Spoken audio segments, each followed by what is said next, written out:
los momentos que tuvimos con el mensajero, especialmente en los momentos donde nos sentamos con él, ahí a esperar el avión, y estábamos allí oyéndolo. Fueron muchas las cosas que el mensajero nos reveló sobre lo que está aconteciendo hoy en el campo espiritual. Pero son cosas que tienes que decirlas él mismo. Nosotros no nos atrevemos a repetir eso, a menos que él mismo las dirá en algún determinado momento, porque son muchas las cosas que están sucediendo en ese campo espiritual donde él se está moviendo. Y nosotros tenemos que ser reverentes. Una de las cosas que nos comentó él allí, que me llamó mucho la atención y que se las quiero comentar, porque sería algo que valía la pena comentarlo, entre las tantas cosas que nos dijo, ¿no? Porque habían unas que las comentará él cuando las tenga que hablar. Pero una cosa importante que me pareció que él nos decía era en cuanto a la reverencia en el pueblo, que la gente, miren cómo Dios pedía reverencia allá en el templo, cómo tenía que tener ese lugar donde se invoca el nombre del Señor, cómo se tiene que guardar la reverencia allí.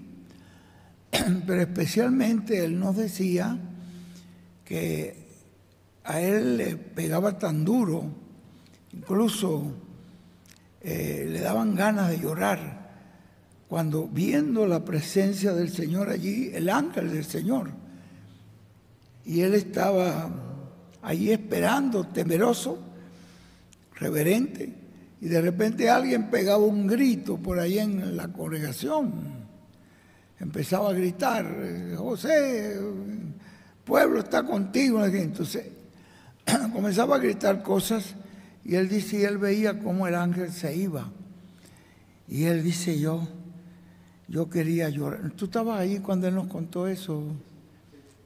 A mí me pareció muy, muy tremendo esa parte, que él dice, oye, a mí me dolía en el alma cuando, por una irreverencia de una persona, por ponerse, dice él, fíjese cómo el hermano Branham dice que cuando él fue a aquel lugar, él vio la quietud, él vio cómo había gente allí, reverente, llorando, habían algunos, pero estaban ahí en la presencia de Dios y se sentía aquello, dice él, muy diferente a lo que él había estado en algunas iglesias.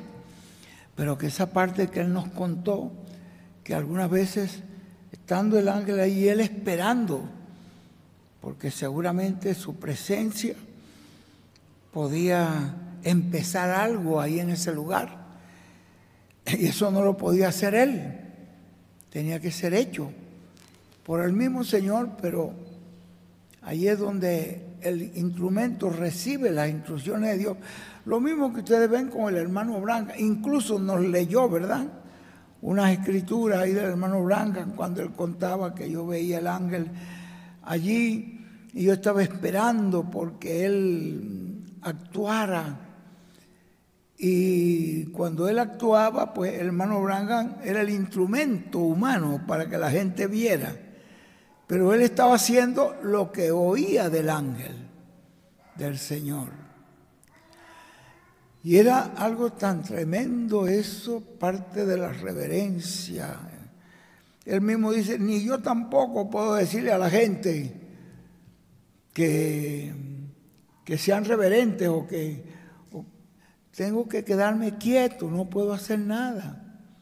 La gente tiene que entender que este tiempo es un tiempo diferente, que no podemos estar gritando, que no podemos estar...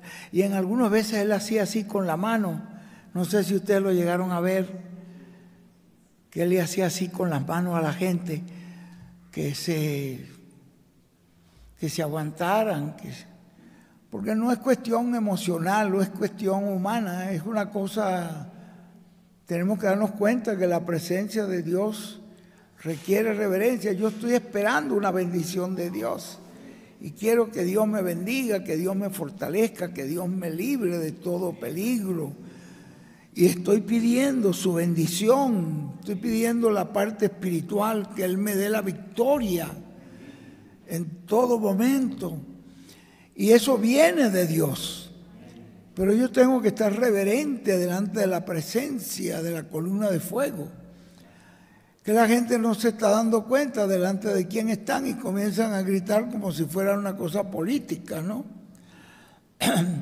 Y eso no se trata de una cuestión política ni humana, sino de entender que en este tiempo está el Espíritu Santo, como dijo el hermano Branham en la página 134 de los sellos, este mismo Espíritu Santo que hemos tenido todo el tiempo a través de las edades de la Iglesia. Cuando este mismo Espíritu Santo que hemos tenido se encarne en la persona de Jesucristo, entonces, ¿cuál